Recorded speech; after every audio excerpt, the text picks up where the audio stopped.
우리가 보면서 오늘 말씀의 은혜를 나누기 원합니다. 할렐루야. 예, 반갑습니다. 우리가 계속해서 여러분 지금 믿음장 히브리서 11장을 가지고 함께 은혜를 나누고 있습니다. 우리 믿음의 그 정의에 대해서 우리가 배웠죠. 여러분, 믿음은 바라는 것들의 실상이요 보지 못하는 것들의 증거다. 여기서 이 실상이란 단어를 제가 여러 그 성경 버전을 찾아봤습니다. 찾아봤더니 거기에 기록되기를 이 실상이라는 단어를 실물이라는 그러한 말로 표현하기도 하고요, 확신 뭐 이런 말로도 표현이 되어 있습니다. 그리고 공동 번역본에 보니까요, 보증이라는 말이 있어요. 그러니까 믿음은 바라는 것들의 보증이다. 이 보증이란 말을 사용하고 있습니다. 사실 여러분, 이 보증이란 말을 들으면 조금 별로 이렇게 달갑지 않은 그러한 생각이 나시죠? 평상시 별로 연락을 안 하시던 분들이 전화를 이렇게 주셔서 혹시 이렇게 보증 서줄 수 있느냐 하는 그런 경우를 우리가 가끔씩 당하게 됩니다. 그러면 여러분 약간 이렇게 고민이 되죠. 과연 보증을 서야 되나 말아야 되나, 어떻게 해야 되나 하는 그러한 그 행동에 대한 고민이 들기도 합니다.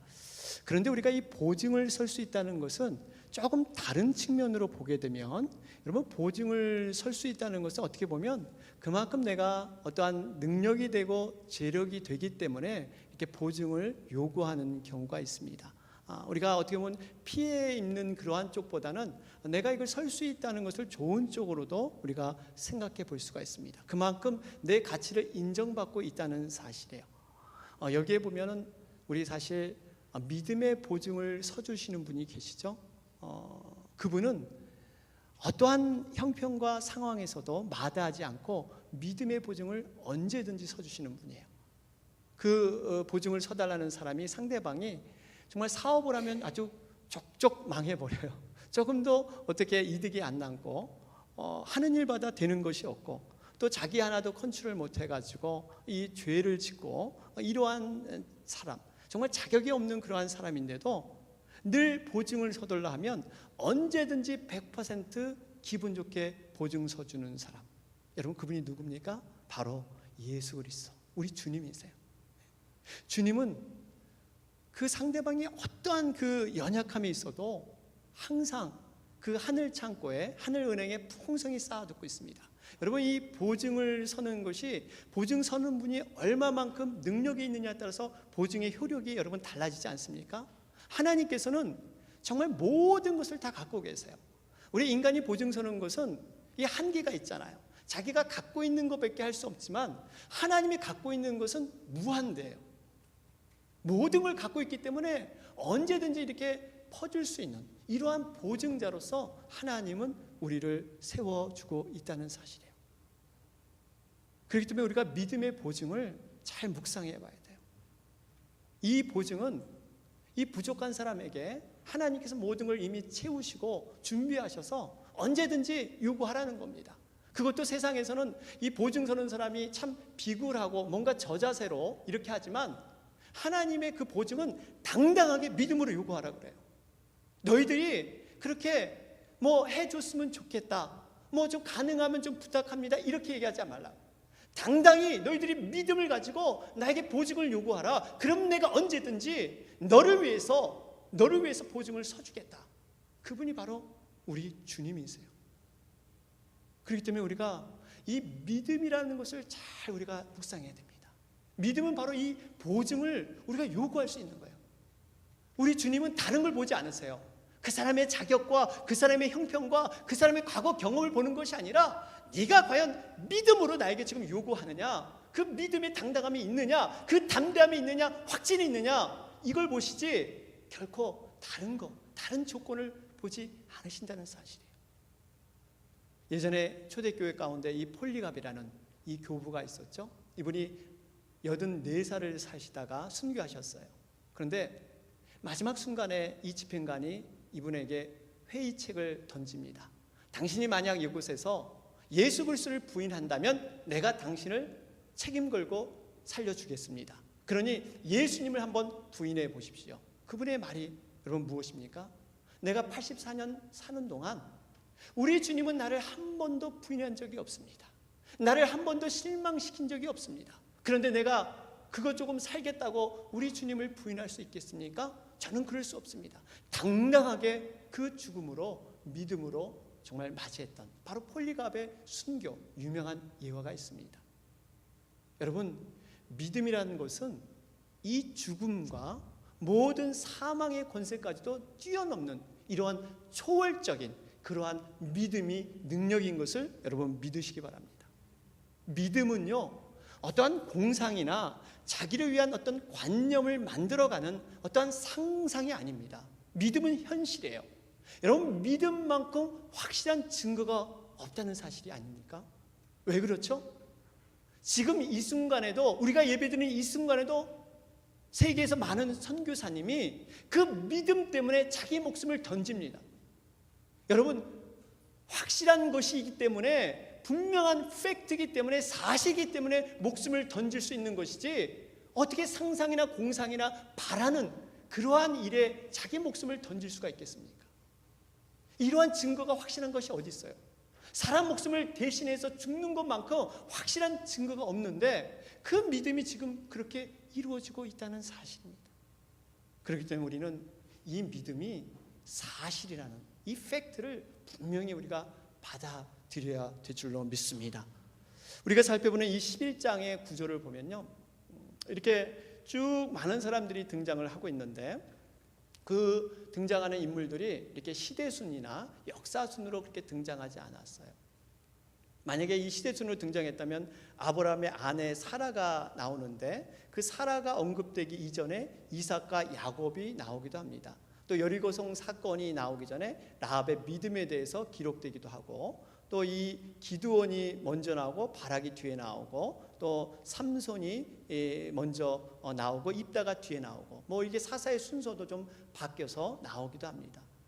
이러한 그 흐름이 시대적인 그러한 순서에 따라서 인물별로 이렇게 기록된 것이 아니라 어떠한 그 역량에서, 어떠한 그 의미에서 이렇게 기록을 해놨까, 이 초반부에 보면 그 특징이 있습니다. 그것이 믿음 성장의 그 흐름 속에서 지금 기록되어 있다는 것을 우리는 발견할 수가 있습니다. 우리가 지난 시간에 살펴본 것이 예배에 대해서 살펴봤어요. 이 아벨의 예배, 정말 하나님께서 기뻐하시는 예배가 무엇이냐, 그 예배에 대해서 우리가 묵상해 봤습니다. 여러분, 이 예배가 정말 온전하게 이루어지면 그 다음에 일어나는 것이 하나님과의 동행이에요. 동행. 우리가 예배부터 정말 온전히 하나님과 관계를 맺어야 우리가 삶에서 하나님과 동행과 임재가 있다는 사실이에요. 그래서 오늘 그 주인공이 바로 에녹이라는 사람입니다. 에녹은 이 땅에서 하나님과 동행했을 뿐만 아니라 이 저 하늘나라, 바로 이 천국까지 바로 동행했던 주인공이 바로 이 에녹이에요. 그래서 이 동행을 통해서 나타나는 것이 무엇이냐면 믿음의 증거입니다. 그 다음에 우리가 살펴볼 이 노아가 구원의 방주를 통해서 하나님 앞에 예배하고 동행하는 자가 믿음의 증거로 나타난 것이 바로 그 방주의 모습입니다. 이것을 보면 어떤 일련의 그 신앙의 흐름, 우리가 어떻게 신앙이 성장하는가 하는 것을 지금 이 히브리서 말씀 초반 가운데 기록해 놓고 있습니다. 그중에서 오늘 특별히 이 에녹은 특징이 뭐냐면 하나님과 동행하는 자입니다. 죽음을 경험하지 않았어요. 바로 영원한 천국으로 올라갔습니다. 성경에는 여러분, 죽음을 보지 않은 사람이 또 한 사람이 있죠. 바로 이 엘리야라는 사람이에요. 이 에녹과 엘리야는 죽음을 경험하지 않고 바로 하늘나라에 간 사람입니다. 엘리야가 우리 열왕기하 2장을 보면 엘리사 그의 제자와 함께 길을 가고 있는데 갑자기 불수레와 불말이 나타나기 시작합니다. 그러더니 회리바람이 불더니 바로 엘리야를 들어 올려버려요. 처음에 그 제자들은 과연 엘리야가 하늘로 올라갔을까 믿지 않았어요. 그래가지고 용사 50명을 풀어가지고 마치 지금 뭐 유병원 그런 찾듯이 이 50명을 풀어가지고 이 시체를 찾아라. 분명히 하늘로 올라간 것이 아니라 공중에 이렇게 떠가지고 어딘가 시체가 있을 것이다 하고 그 주변을 샅샅이 뒤졌습니다. 그런데 발견하지 못해요. 그러면서 얻은 결론이, 야, 하나님께서 하늘로 올리셨구나. 그 엘리야의 죽음에 대해서 그제서야 인정을 하고 있습니다. 여러분, 그런데 그 엘리야가 하늘로 올라간 것, 지금 오늘 보면 에녹이 하늘로 올라간 것, 그 열쇠가 무엇인가를 성경은 말씀하고 있어요. 어떻게 이렇게 하늘로 올라갔습니까?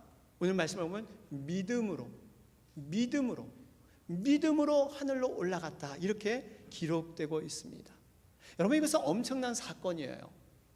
우리가 어떤 분은 마치 구원의 확신이 없어서 과연 우리가 죽으면 과연 천국에 갈 수 있을까, 이런 의문심을 갖기도 하는데, 지금 그 당시 제자들도 똑같은 그런 생각을 가졌어요. 처음 있는 사건이기 때문에 갑자기 하늘로 올라가니까 그것을 믿어지지 않았던 거예요. 그런데 여러분, 왜 엘리야를 이렇게 하늘로 올렸을까? 여러분, 그 이유가 어디에 있다고 생각하세요? 마치 엘리야는 뭔가 이게 하나님이 특별히 사랑하는 선지자라서, 아니면 엘리야에게 뭐 경건한 능력이 많아서 하나님이 이렇게 특별하게 하늘로 올리셨을까? 우리는 이렇게 생각해 볼 수도 있습니다. 그런데 그보다 더 중요한 것은 우리에게 주는 교훈은 뭐냐면요, 바로 믿는 자, 이 하나님 앞에 거룩히 여김받은 이 성도들은 이렇게 엘리야처럼 죽음의 권세를 이겨서 사망 권세를 이기고 하늘로 올라간다는 것을 지금 우리에게 보여주고 있는 거예요. 이것이 엘리야의 일만 아니라 우리들에게 일어날 일이라는 거예요. 우리가 주님 앞에 온전히 서는 자, 주님의 말씀으로 서는 자는 바로 이렇게 영원한 천국으로 올라간다는 것을 보여주기 위해서 지금 이 말씀을 실어놓고 있습니다. 우리가 잘 아는 요한복음 11장, 부활장이잖아요. 거기 25절 우리 잘 알고 있잖아요. 나는 부활이요 생명이니 나를 믿는 자는 죽어도 살겠고 무릇 살아서 나를 믿는 자는 어떻게 됩니까? 영원히 죽지 아니하리라. 주님이 만약에 내일 재림에 오신다면 죽은 자는 부활해서 다시 주님을 맞이할 것이고, 우리 산자들은 어떻게 된다고요? 바로 에녹처럼 바로 하늘나라에 올라가는 거예요. 공중으로 올라가는 거예요.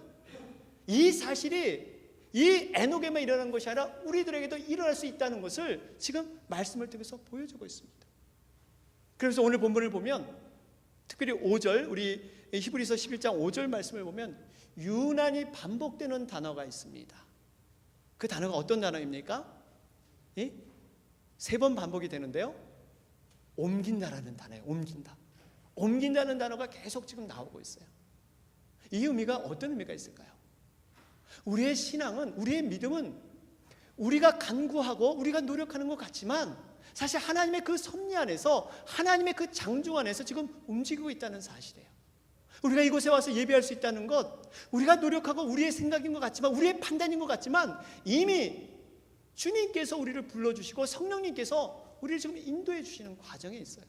특별히 하늘나라에 가는 그 구원에 대해서는 전적으로 하나님의 그 옮기심, 하나님의 주관하심이 거기에 작용한다는 거예요. 우리가 구원의 확신을 가져서 우리가 이 땅 가운데 정말 그 행복을 가지고 그 구원의 확신을 갖고 살아가지만, 그 모든 구원의 이니셔티브, 모든 구원의 주도권은 하나님이 계시는 줄 믿습니다. 그렇기 때문에 이 구원이 안전한 거예요. 우리가 갖고 있으면 여러분 하루에도 수천 번 마음이 변하잖아요. 내가 어떨 때는 의인인 것 같고, 어떨 때는 이 처박혀가지고 나도 목사인가, 나도 정말 장로인가, 나도 정말 집사인가, 우리가 이렇게 생각할 때가 얼마나 많이 있습니까? 여러분, 그럴 때는 구원이 없습니까? 안 그렇습니다. 그럴지라도 그 구원의 모든 주도권이 하나님이 계셔서 우리를 천국 가운데 옮기실 줄 믿습니다. 이것이 바로 분명한 하나님의 주권하심, 바로 인도하심이 우리에게 있다는 것입니다. 그러면서 이 에녹이 하나님과 동행하는 그런 믿음의 사람이었는데, 구체적으로 어떤 믿음일까? 오늘 좀 말씀을 좀 우리가 찾아보면서 함께 말씀을 좀 나누고자 합니다. 여러분, 에녹이 어떠한 구체적인 믿음이 있었을까요? 우리가 이 에녹에 대해서 다른 본문을 좀 찾아보면 유다서 말씀에 있어요. 유다서 14절 15절 말씀을 보면 거기에 그 에녹에 대해서 언급한 것이 있습니다. 같이 한번 읽어보겠습니다. 시작. 아담의 7세 손 에녹이 사람들에게 대하여도 예언하여 이르되 보라 주께서 그 수만의 거룩한 자와 함께 임하셨나니 이는 무사람을 심판하사 모든 경건치 않은 자의 경건치 않은 죄인의 주께 거스려 한 모든 강팍한 말을 인하여 저희를 정죄하려 하심이라. 여기 보니까요, 우리가 여러 가지 정보들을 이 말씀을 통해서 얻을 수가 있는데, 에녹은 우선 아담의 7세 손이라 합니다. 7대 손 그렇게 되어 있고요. 에녹이 하는 일은 사람들에게 대해서 예언했다. 그러니까 에녹은 예언자였습니다. 그러면서 그 당시 시대의 분위기를 좀 알 수가 있어요. 그 분위기를 보니까 경건치 않은 죄인이 죽게 거스려 강박한 마음들이 거기에 충만했다. 쉽게 말하면 에녹이 살던 시대는 굉장히 죄악이 부패하고 하나님을 조롱하고 이렇게 자기 멋대로 육적인 그러한 삶을 살았던 이러한 시대가, 불의한 시대가 바로 에녹의 시대였습니다.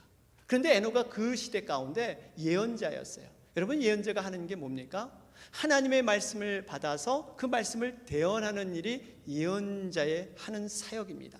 하나님의 말씀을 받지 않으면, 먼저 자기가 하나님 말씀에 충만하지 않으면 하나님 말씀을 전할 수가 없는 것이 예언자의 모습이에요. 그런데 에녹은 지금 하나님께 불림을 받았는데 그 불림받은 모습이 이 예언자로서 심판의 메시지를 전해야 되는 그 소명을 받고 그 자리에 서게 됐습니다. 하나님께서 에녹을 부르셨어요.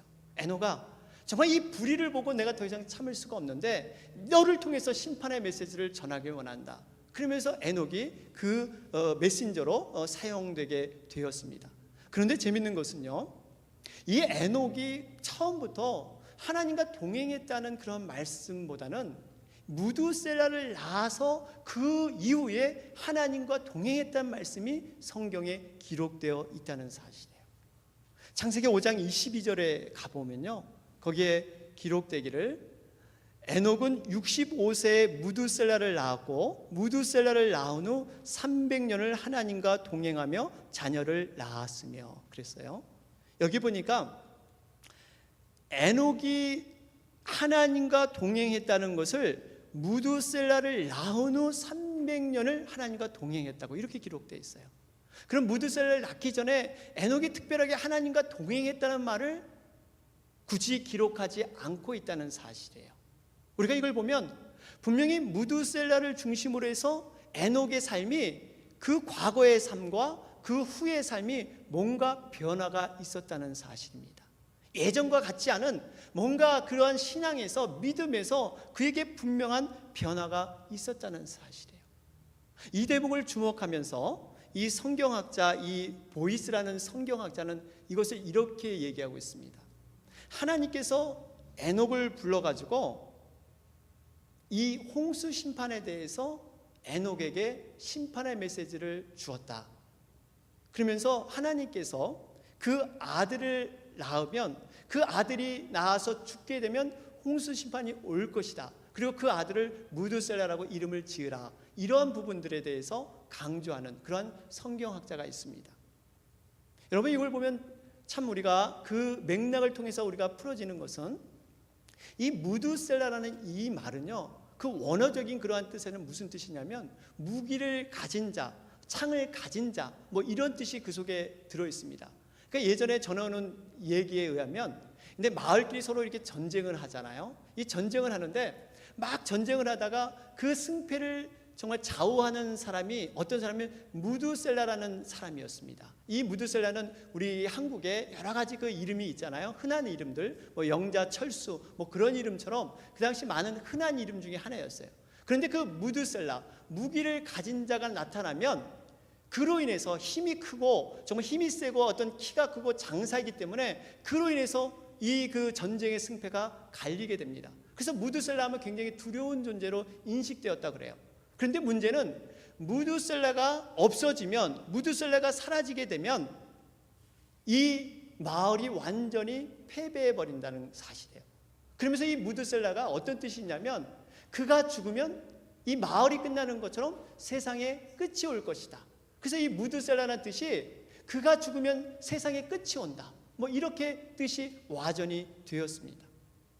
그러니까 이 에녹은 무두셀라라는 그 아들을 통해서 지금 홍수 심판을 듣고 나름대로 세상을 심판에 대한 메시지를 정리하면서 무드셀라를 낳은 후에 그가 신앙의 삶이 변화되었던 거예요. 여러분 한번 생각해 보세요. 우리 자녀에게 이름을 지을 때 그가 죽으면 심판이 올 것이다, 이렇게 이름 짓고 싶은 사람이 누가 있겠어요? 그가 오히려 태어나면 세상을 구원할 것이다, 어떤 세상에 정말 승리를 가져올 것이다, 얼마나 멋진 이름이에요. 그런데 에녹은 무드셀라라고 이름을 지은 거예요. 그게 순종했기 때문에, 하나님의 음성을 순종했기 때문에. 이러한 말씀들이 어떻습니까? 그대로 성취된다는 사실이에요. 정확하게 홍수 심판을 통해서 무드셀라가 그대로 사용되고 에녹은 거기에 순종했던 것을 우리는 알아볼 수가 있습니다. 창세기 5장 25절을 한번 볼까요? 창세기 5장 25절에 가보면 거기에 이렇게 기록되어 있어요. 무드셀라는 187세에 라멕을 낳았고, 그렇게 기록되어 있고요. 28절에 가보면 라멕은 182세에 노아를 낳았고, 이렇게 기록되어 있습니다. 그러니까 여러분 지금 이 에녹과 무드셀라와 이 라멕, 노아, 여러분 이렇게 쭉 이게 살펴보면 지금 이 무드셀라와 이 노아의 관계, 어떤 관계입니까? 무드셀라가 노아의 할아버지가 되고요, 노아는 할아버지고 노아는 무드셀라의 손자가 되는 거죠. 그러면 결국 여러분 무드셀라를 187세에 라멕을 낳았고 라멕이 182세에 노아를 낳았다면 과연 이 노아는 무드셀라의 그러한 손자인데 노아가 태어날 때 무드셀라의 나이는 여러분 얼마나 되겠습니까? 여기서 이제 이 산수 실력이 나오는 거죠. 예. 여러분 이 지금 어떻게 계산이 됩니까? 187 더하기 라멕이 182세 노아를 낳았으니까 어떻게 돼요? 181을 더하면 369살. 네, 맞습니다. 잘하셨습니다. 바로 이 369살 때 노아가 태어날 때 무드셀의 나이가 369살이었다는 거예요. 그러면서 이 369살을 보면서 노아가 태어난 이후에 홍수 심판이 언제 일어났느냐, 그 말씀이 어디 있냐면요, 창세기 7장 11절에 있습니다. 홍수 심판의 시기에 대해서 7장 11절에 있는데요, 거기 보면은 어떻게 기록되냐면 노아가 600세 되던 해 2월 곧 그달 17일이라 그날에 큰 기품의 샘들이 터지며 하늘의 창들이 열려서 40주야를 비가 땅에 쏟아졌더라. 이게 무슨 말씀이에요? 노아가 몇 살 때 홍수가 났다는 거예요? 600년에. 또 한번 산수를 좀 해보겠습니다. 아까 우리가 노아가 태어날 때 무드셀의 나이가 369살. 그러면 홍수 심판이 시작될 때 무드셀라의 나이는 969살. 969살. 969살 하면 떠오르는 게 뭡니까? 무드셀라의 죽은 그러한 시기예요. 죽은 시기. 여러분 말씀이 딱 맞아 들어가잖아요. 무드셀라를 통해서 그가 죽으면 심판이 올 것이다 하는 것이 그대로 홍수 심판 가운데 이루어지고 있다는 사실이에요. 정확하게 하나님의 심판이 무드셀라를 통해서 그대로 성취됐다는 사실입니다. 이 사실을 이 지금 하늘로 올라간 바로 에녹은 깨달았던 거예요. 무드셀라를 통해서 이제는 홍수 심판이 올 것이고 그가 태어남을 통해서 내 삶이 심판을 전하는 메신저로서 그가 모든 변화를 일으키면서 그렇게 살았다는 거예요. 그래서 그 믿음이 하나님이 기뻐하셨다고 그랬죠. 그래서 그 믿음을 통해서 하늘나라로 올라갔던 그 사람이 바로 에녹이었다는 사실입니다. 한 걸음 더 나아가서 어떤 성경학자는 제 얘기가 아니라요, 성경학자는 이렇게 얘기를 해요. 에녹이 하늘로 올라간 이 사건은 앞으로 예수님의 재림에 대해서 명확하게 보여준 그 예이다, 이렇게 얘기를 해요. 그러니까 예수님이 재림이 되시면 심판이 오는데 이 에녹처럼 이 땅에 살아갔던 성도들은 그 심판 전에 이미 하늘로 올라간다는 사실이에요. 무드셀라가 죽어야 심판이 오는 것처럼, 하늘로 올라가야만 이 심판이 오는 것처럼, 죽음을 멸하고 올라간 것처럼 우리도 하늘로 올라가야 비로소 심판이 시작된다는 사실이에요. 이러한 것이 딱 맞아 들어가는. 여러분, 이것이 어디에 나왔습니까? 데살로니가 전서 4장 16절 17절에 그대로 기록되어 있잖아요. 주께서 호령과 천사장의 소리와 하나님의 나팔로 친히 하늘로 쫓아 강림하시리니 그리스도 안에서 죽은 자들이 먼저 일어나고 그 후에 살아남은 자도 저희와 함께 구름 속으로 끌어올려 공중에서 주를 영접하게 하시리니. 그대로 이 사건이, 구약 때 일어난 이 사건이 그대로 앞으로 일어날 것이다. 이 사실을 우리에게 지금 에녹의 올라감을 통해서 지금 보여주고 있다는 사실이에요. 사랑하는 여러분, 우리가 이 에녹의 사건을 통해서 무엇을 배웁니까? 요즘 많은 소리들이, 말세다 하는 소리가 많이 들리고요, 심판에 대한 소리들이 믿는 자가 아닌 믿지 않은 자를 통해서 지금 이 말세다 하는 얘기들이 많이 지금 나오고 있습니다. 에녹이란 존재는 정말 그 심판의 메시지를 들었을 때 다른 사람처럼 그냥 흘려버리지 않았어요. 다른 사람들은 조롱하고 정말 하나님의 그 심판에 대해서 무디게 가는, 정말 멀리 있는 것처럼 생각을 했지만, 에녹은 무드셀라의 그 나음을 통해서 모든 마음의 중심을 하나님의 심판 앞에 늘 경건하고 거룩한 삶으로 그가 변화돼서 살았다는 사실입니다. 우리에게도 언젠가는 홍수 심판과 같이 분명히 주님이 재림하셔서 심판하실 그날이 온다는 사실입니다. 이 임박한 이러한 심판에 대해서 우리는 이 심판의 메시지에 대해서 얼마만큼 진지하게 받고 있습니까? 정말 주님이 오실 그 영광을, 우리 마라나타 찬양을 했는데 주 예수의 속히 오시옵소서, 정말 이 심판을 우리가 바라보면서 얼마만큼 준비하고 있습니까? 이 세상이 타락한 것은 헬리나 오해는 설명하기를 심판에 대한 메시지가 확실치 않기 때문에, 심판에 대한 분명한 확신이 없기 때문에 이 세상이 타락했다, 이렇게 해석하고 있어요. 우리가 주님의 그 심판을 정말 좀 더 확실하게 듣는다면 우리의 살아갈 모든 삶의 방향과 모습이 달라진다는 사실입니다. 에녹은 무드셀라를 낳고 300년 동안 하나님과 동행을 했습니다. 무드셀라를 낳고 완전히 변화되었어요. 우리가 낳아야 될 무드셀라는 어디에 있습니까? 또 무엇입니까?